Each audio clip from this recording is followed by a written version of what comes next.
On vous souhaite la bienvenue à ericlatour.com. On est en plein dans la semaine des inscriptions pour le camp de jour à Saint-Jean-sur-Richelieu. Question de planifier votre été avec vos enfants. Il peut y avoir des inscriptions pour les retardataires la semaine prochaine, mais vaut mieux ne pas prendre de chance. On en parle. Mais tout d'abord, parlons du Salon Express de l'emploi qui se déroule le mercredi 17 mai au Quartier de l'Emploi.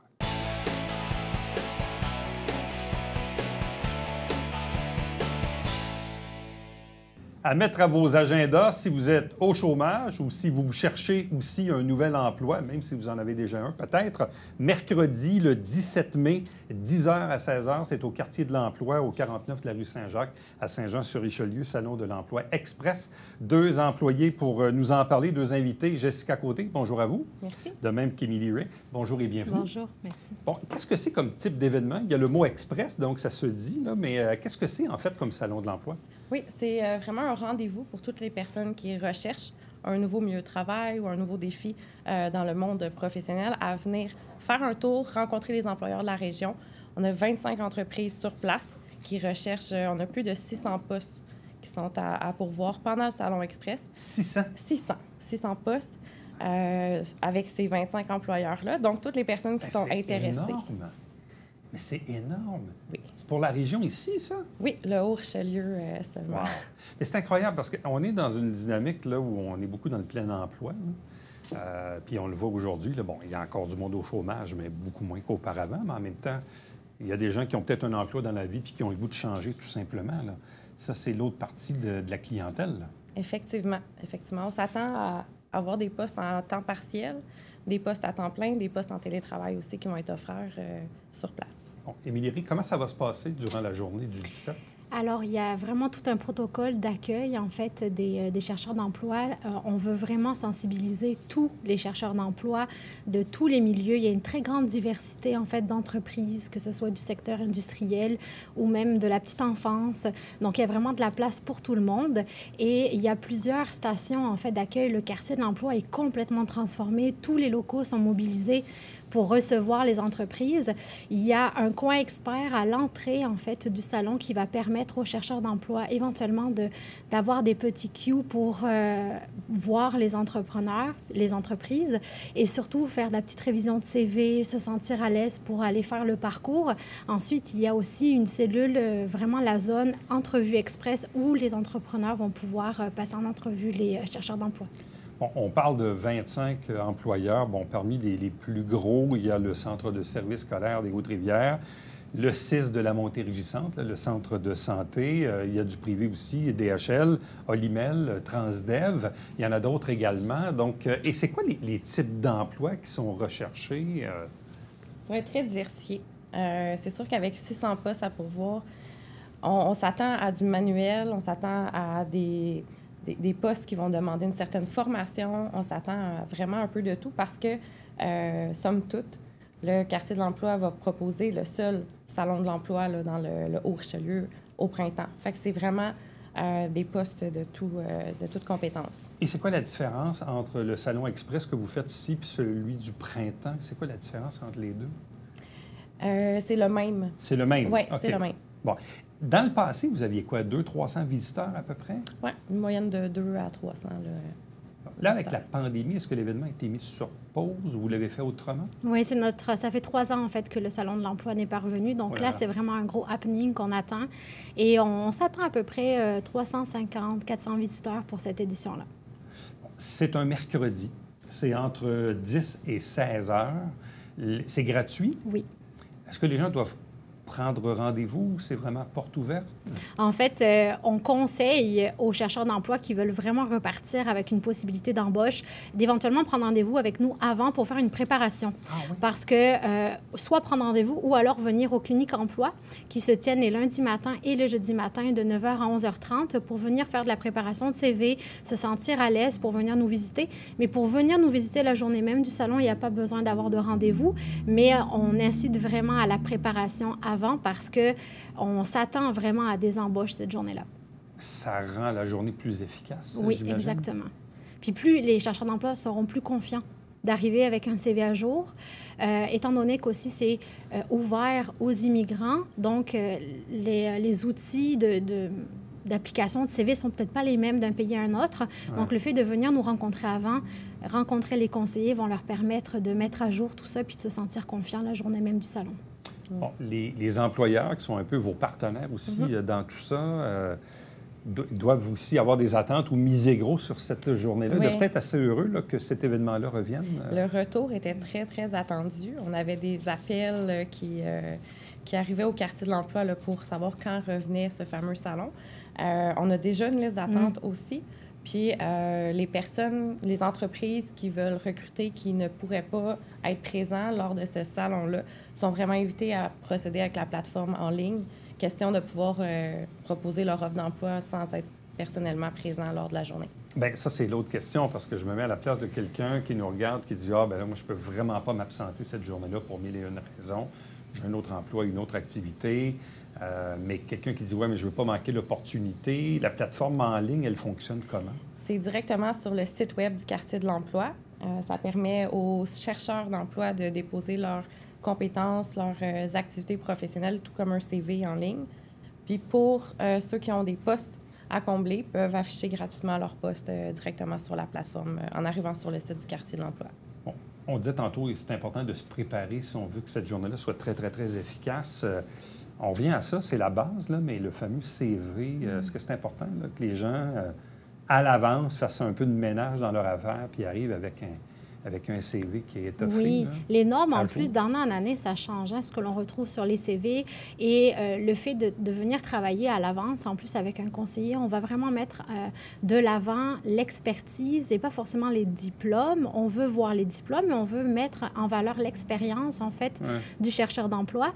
Donc, c'est intéressant de faire un refresh, surtout quand ça fait plusieurs années qu'on est déjà à l'emploi ou qu'on est sans emploi ou qu'on est éloigné du marché de travail. C'est vraiment très important. Et je remise aussi encore là-dessus sur la confiance, en fait, du chercheur d'emploi qui aura en main tous les outils, en fait, pour aller se présenter devant l'entreprise. Et d'ailleurs, il peut déjà voir les entreprises à travers notre événement Facebook. Toutes les entreprises seront présentées et sont déjà présentées. Donc, déjà faire un repérage à l'avance, éventuellement. Certains postes sont déjà affichés sur notre plateforme emploi également. Donc, il y a vraiment du très, très beau potentiel à venir avec ce salon-là. Les gens peuvent prévoir combien de temps, idéalement, là, si on dit, est-ce qu'on est là quelques heures, si on veut même avoir des mini-entrevues, ou je ne sais trop? Oui, je dirais de prévoir un minimum de 1h30 à 2h. Au moins, hein? Au moins, oui. Puis de penser aussi au fait qu'on est situé dans le Vieux-Saint-Jean, de prendre en considération les stationnements. Ouais. Donc, de prévoir là, un peu à l'avance. On sait, là, des fois, des cônes oranges sont présents, donc de faciliter le transport. Donc là, chaque entreprise a son kiosque avec des gens qui sont là pour expliquer. Après ça, on peut avoir des mini-entrevues rapidement. Comment ça fonctionne? C'est un circuit, en fait. Les employés du quartier vont être vraiment là pour guider, en fait, les personnes. Et ils vont passer vraiment d'une entreprise à l'autre. Si jamais l'entreprise souhaite directement passer en entrevue, il va y avoir vraiment des cellules extérieures pour les accueillir et faire ces entrevues-là. Par expérience, dans les années passées, donc avant la pandémie, est-ce qu'il y avait des matchs qui se faisaient? Est-ce que les entreprises finissaient par trouver preneurs? Oui, clairement, il y a eu des matchs dans le passé. C'est un peu le succès aussi du pourquoi que ça revient et que c'était attendu avant qu'on annonce la date. On avait déjà beaucoup de demandes de la part des employeurs à savoir quand revenait le fameux Salon de l'Emploi Express. On a bien hâte de voir cette année, d'ailleurs, les statistiques après le salon, voire après 3 ans d'absence, où est-ce qu'on est rendu. Ouais. Bon, il y a une autre donne aussi. Tantôt, je parlais de pénurie d'emploi ou pas d'absence de chômage, mais disons de chômage assez restreint ces temps-ci. Il y a le phénomène des nouveaux arrivants aussi, Oui. qui parfois viennent juste d'avoir leur fameux papier ou statut pour être capable de pouvoir travailler, parce que c'est pas tout, évidemment, ça prend des papiers. Est-ce que c'est dédié aussi à ces gens-là qui pourraient peut-être avoir des enjeux de langue ou... Oui, vraiment, toute personne qui recherche un emploi va être le bienvenu en cette journée du 17 mai. À même le quartier de l'emploi, on retrouve l'ANCRE, qui est le service d'accueil d'intégration des nouveaux arrivants sur le territoire de la MRC. Donc, c'est certain que notre personnel va être sur place également pour ces gens-là. Bon, si parfois certains ont de la difficulté à maîtriser le français ou l'anglais, ça arrive, là? Est-ce que là, est-ce qu'il y a un service là-dessus? Effectivement, à l'interne, on a déjà des postes qui sont ouverts, là, spécifiques pour des personnes qui ne parleraient pas français. Puis on a aussi à l'interne des conseillères en entreprise qui font le pont entre les entreprises locales et les chercheurs d'emploi. On a Anna Carrier aussi qui est spécialisée pour tout le volet des ressortissants ukrainiens. Fait qu'on travaille aussi de pair avec la relance, on travaille de pair avec le service aux entreprises de francisation en entreprise. On est vraiment un beau partenaire de choix, là. Bon. Qu'est-ce qui reste à préparer d'ici l'événement? Bon, c'est quand même mercredi le 17, donc c'est quand même bientôt. Qu'est-ce qui reste à faire? Là, on mise sur plus de visibilité encore. Donc, on a quelques distributions d'affiches. On a notre aussi Boom FM qui, vous allez nous entendre sur les ondes. C'est au plus possible sur les réseaux sociaux, partager l'événement Facebook. Tout est relié à notre site Internet, à notre page qui parle justement de toutes les entreprises et de la plateforme emploi. Donc, c'est vraiment misé sur la visibilité pour aller toucher le plus de chercheurs d'emploi pour qu'ils soient au rendez-vous le 17 mai prochain. Bon, ce qu'on se rend compte aussi dans le marché de l'emploi actuellement, c'est que les pôles sont inversés. À une certaine époque où il y avait beaucoup de chômage, mais là, aujourd'hui, c'est un peu l'inverse. On dirait que les employeurs doivent courtiser leurs futurs employés. Je sais que c'est pas tout le monde qui est à l'aise avec le concept, mais c'est ça la réalité aujourd'hui. C'est la réalité et c'est la réalité aussi du double emploi chez les chercheurs d'emploi. On va compenser avec un second emploi à temps partiel. C'est un marché qui est en bouleversement, qu'on tient de près à l'œil, puis qu'on essaie d'appuyer au mieux de nos capacités, là, le quartier de l'emploi, les chercheurs et les recruteurs de la région. Ça, c'est le jeu de l'offre et de la demande. C'est comme dans n'importe quoi, mais actuellement, dans le domaine de l'emploi, c'est quand même pas mal ça. Donc, il faut que les employeurs soient attractifs, attrayants pour leurs futurs employés. Donc, je ne sais pas si ça joue du coude un peu. Mais je pense que les emplois qui sont à pourvoir essaient de couvrir pas mal les besoins de chacun. On a des postes en temps partiel, il y a des postes à temps partiel, des postes à temps complet et des postes en télétravail aussi. Donc, je pense que les employeurs se sont mis dans la réalité aujourd'hui après 2 ans de pandémie. Oui, le télétravail post-hybride, on voit ça de plus en plus dans les offres d'emploi aujourd'hui. Et dans certains cas, ça peut faire une différence entre choisir une offre plutôt qu'une autre. Hein? C'est quand même assez majeur. Donc, Salon de l'emploi express, ça revient après pause obligée de la pandémie. Donc, mercredi, le 17 mai, 10 à 16 heures au quartier de l'emploi, 49 de la rue Saint-Jacques, dans le Vieux-Saint-Jean. Donc, prévoir évidemment les stationnements aux alentours ou se préparer à l'avance avec aussi cette possibilité d'être profil, évidemment, plateforme en ligne si malheureusement vous ne pouvez pas vous déplacer pour cette journée. Un gros merci à vous deux. Merci bien. Merci beaucoup. Restez avec nous. On vous revient après ceci.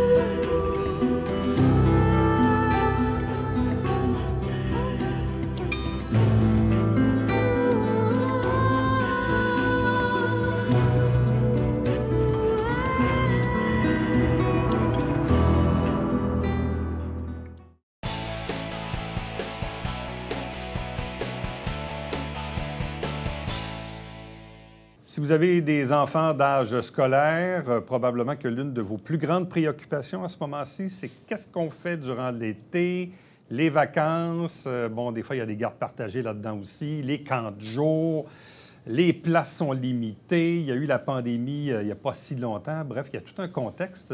Question de mettre les choses au clair, d'autant que là, c'est le temps des inscriptions. On en discute avec Corinne Dussault, qui est régisseur famille-jeunesse au service de la culture, du développement social et du loisir à la ville de Saint-Jean-sur-Richelieu. Bonjour et bienvenue. Bonjour, merci. Bon, il n'y a pas si longtemps, on se voyait par rapport au recrutement, parce que comme n'importe qui, il y a une pénurie de main-d'œuvre. C'est la même chose aussi au niveau des gens qui travaillent dans les camps, les animateurs. Là, maintenant, on est à la période des inscriptions. Faisons peut-être un petit tour d'horizon. Il y a combien de places disponibles environ pour le camp cet été? Donc, je vais être très rassurante. Cet été, on aura environ 1400 places à offrir là, donc, aux enfants. On parle de places hebdomadaires, donc une capacité d'accueil à chaque semaine. Honnêtement, si on regarde les statistiques là, historiquement, les taux de fréquentation, c'est à peu près ça, là. Donc, on devrait être en mesure de répondre là, à une bonne majorité de parents cet été. On est content de ça. Si on regarde avant la pandémie ou pendant la pandémie, est-ce que le niveau de place ressemble un peu à ce qu'on avait avant la pandémie? Tout à fait. On s'approche là, du niveau avant pandémie. Si on pense par rapport à l'été passé, où vraiment ça a été un été là, de surprise là, pour les parents puis pour nous aussi là, à la ville, on a une augmentation de près de 40 là, des places qu'on va être capable d'offrir. 40 de plus que l'année passée? Tout à fait. Ça veut dire que l'année passée, il y a dû avoir, je présume, malheureusement, beaucoup de parents et d'enfants un peu tristounets du fait que les places étaient extrêmement limitées. Mais vous aviez un contexte aussi l'an passé. Là. Oui, tout à fait. On avait eu un retour, bien, en fait, un taux de rétention très bas de nos anciens animateurs. Donc ça avait compliqué là, notre période d'embauche. Là. On avait quand même réussi à embaucher quelques dizaines d'animateurs, mais ça avait fait en sorte qu'on avait restreint énormément les places sur nos sites. Oui, mais c'est comme si aussi, en quelque part, on a tous un peu évacué la période de la pandémie comme un très mauvais souvenir, mais il faut se remémorer, là, été 2020, été 2021, été 2022, ça fait pas 8 ans de ça, là. Puis il faut se rappeler aussi dans quel contexte vous avez eu à opérer avec des mesures sanitaires. Tout ça a amené des contraintes, là. Tout à fait. Donc, mais que cet été, on peut mettre de côté. Et retrouver là, une allure plus normale, comme on dit. Bon, donc, si on est en mesure d'offrir 1400 places, c'est donc que le recrutement des animateurs va relativement bien? Effectivement, on a eu une super période d'embauche. En fait, je suis très satisfaite. J'ai réussi à embaucher pratiquement tous les animateurs, accompagnateurs que je souhaitais embaucher. Je pense que notre campagne promotionnelle y est pour beaucoup. On a impliqué les jeunes de la communauté. Dans le fond, dans cette campagne-là, on est parti d'eux pour bâtir notre concept. Puis on est allé à la rencontre de ces jeunes-là vraiment dans les cégeps, dans les écoles, dans les tournois d'impro. Fait que après chacune de nos visites, on recevait là, vraiment un bon nombre de candidatures. Puis, bien, je dois quand même là, admettre que le salaire aussi... Là, oui, mais la Ville a fait un réajustement qui était... En tout cas, personnellement, je trouve qu'il était nécessaire parce que, malheureusement, vous n'étiez pas dedans. C'est plate à dire, mais si on veut être... Malheureusement, il faut suivre un peu la vague. Hein? C'est l'offre et la demande. C'est ça, la pénurie de main-d'œuvre. Donc là, vous vous êtes réajusté, puis ça a dû aider sur le recrutement. En effet, c'est ce que j'entends. Là, donc, c'est des bonnes nouvelles pour nous. Donc, 150 animateurs environ. Est-ce que vous en avez beaucoup de l'année passée qui reviennent? Oui, tout à fait. Ça aussi, ça a été... dans le fond, ça nous a porté là, dans notre période d'embauche. Là, on a environ 65 de rétention cette année. Donc, tu sais, on part de moins loin. Fait que, on grossit la troupe par après. Donc, ça s'est bien passé. Donc, le recrutement va bien, la rétention va bien, 1400 places de disponibles. Donc, tout est sur les rails. Mais vous avez aussi une autre contrainte que les gens connaissent peut-être un peu moins parce qu'au-delà d'avoir les animateurs et les places, ça prend des lieux. Et les lieux, c'est des écoles, puis il y a des écoles parfois qui utilisent la période de l'été pour des travaux. Et ça crée des contraintes de votre côté. Là. Oui, en effet. Donc, il y a peut-être des parents qui viendront pour inscrire leur enfant puis qui verront qu'il y a des sites qui sont plus contingentés. Fait que c'est sûr que nous, on doit parfois réduire le nombre de places disponibles par rapport au fait qu'il y a des travaux. Donc, on doit cohabiter avec des travaux.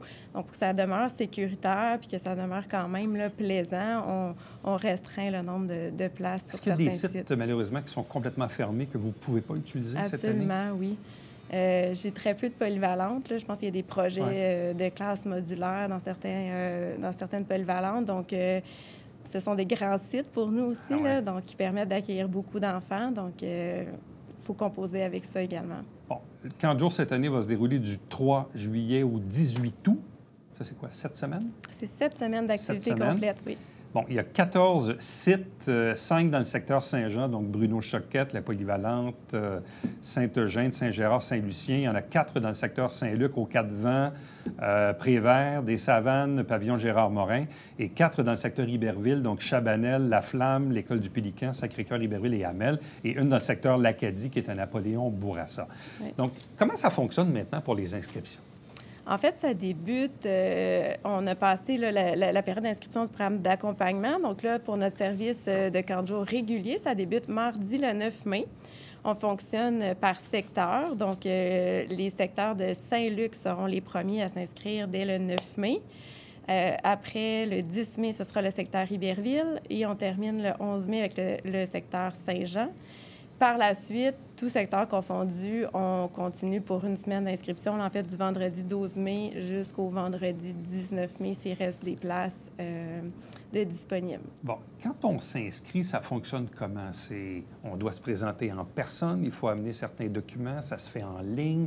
C'est quoi le modus operandi de l'inscription En fait, aujourd'hui? la pandémie nous a poussés à se réinventer, donc, et on a continué avec le même mode. Donc, les inscriptions se font soit par téléphone ou en ligne sur notre site. Donc, c'est sûr que j'invite les gens à prioriser de passer par le site Internet. L'achalandage est un peu plus grand sur le site. C'est plus facile, il y a moins d'attente. Donc, sinon, par téléphone au 450-357-2157. On a des téléphonistes qui font l'inscription par téléphone également. Bon, et quand on inscrit en ligne, est-ce qu'on doit annexer ou télécharger certains documents? Qu'est-ce que vous demandez? Oui, absolument. La première étape, c'est de s'assurer d'avoir la carte citoyen, donc, OK. et du parent et de l'enfant qu'on veut inscrire. Oui, les deux. Le parent et l'enfant doivent avoir la carte citoyen. Oui, bien important. Et on demande aussi de compléter une fiche santé, donc des renseignements là, à propos de l'enfant qui sont essentiels à la tenue du camp. Tout simplement. Tout simplement. Bon, généralement, ou par expérience, quand on franchit là, les 3-4 jours d'inscription que vous faites, est-ce qu'il reste de la place après ou c'est extrêmement rare? Depuis les dernières années, la réponse est non. Cette année, j'ai bon espoir que oui, là, parce qu'on parle d'un retour à la normale, parce que dans les années avant la pandémie, oui, il n'y avait pas de... Les gens pouvaient s'inscrire pendant 1 semaine, 2 semaines, puis il y avait de la place. Donc, on verra si on est capable de répondre à toute la demande. OK. Donc, quelqu'un qui, malheureusement, échapperait là, la semaine dans laquelle on se trouve, il pourrait avoir de la place, mais là, c'est de prendre un risque, évidemment. Et ça ne sera peut-être pas son premier choix pour le site. Donc, c'est une des premières choses. Donc, on a des sites où on peut accueillir plus d'enfants. Donc, peut-être qu'il sera redirigé vers un site qui n'était pas dans son secteur. Puis ça aussi, c'est important de le dire, les parents ont le choix. Ce n'est pas parce qu'ils habitent à Iberville qu'ils sont obligés d'inscrire les enfants à Iberville. Ils peuvent dire... C'est pas d'obligation. Donc, quelqu'un qui habite dans NDL, mais pour X raisons... ou partage de garde, ou même des amis, famille ou commodité, dit ben, moi, j'aimerais ça les inscrire à Prévert. On peut le faire aussi. Tout à fait. Donc, ça peut être une première chose qui arrive. Donc, je n'ai pas le site de mon choix. Mais sinon aussi, on a mis en place des listes d'attente.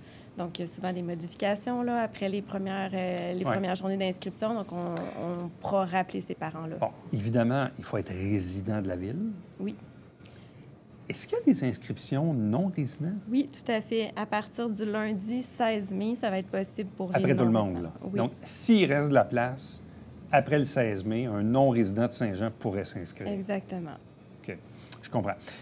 Cette année, sur les 7 semaines en question, les enfants font quoi? Intérieur, extérieur, piscine, activités, sorties? Donc, on a une superbe programmation là, pour nos 7 semaines sous 7 thématiques différentes.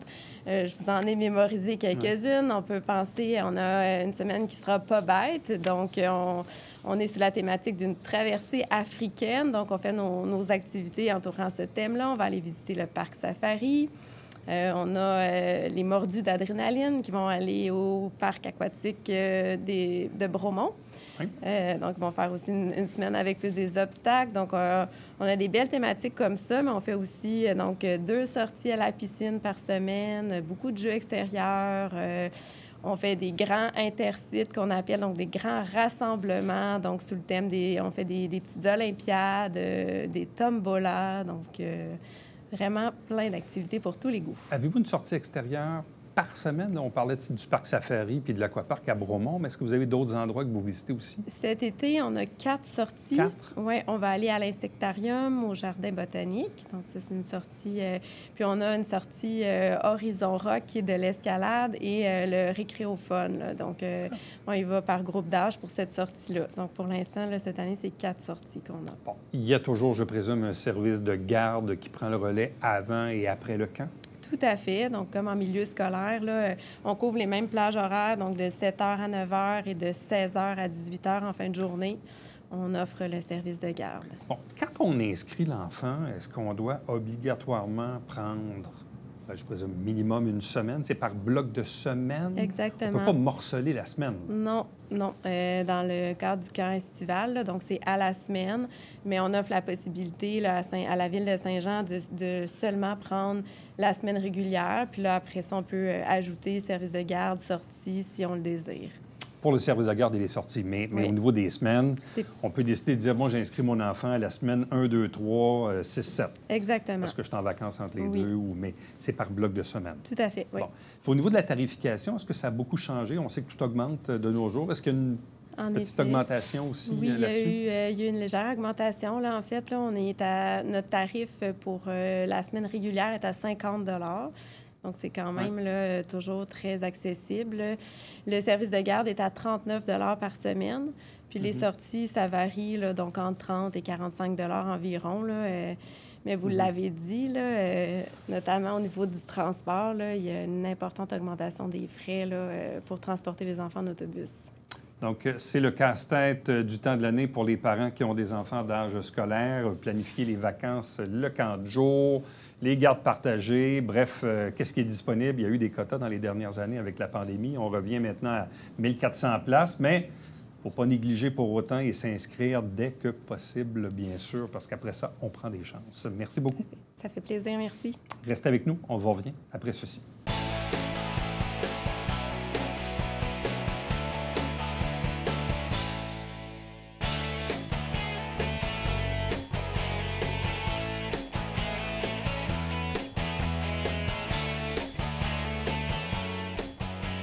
L'artiste peintre Stéphanie Fiola sera au domaine Trinity à Iberville le dimanche 21 mai, 14 h, pour une petite causerie avec l'artiste dans un lieu enchanteur qui est bien sûr le domaine Trinity à Iberville. Pour des informations complémentaires, allez sur maculture.ca. À demain. Bye bye.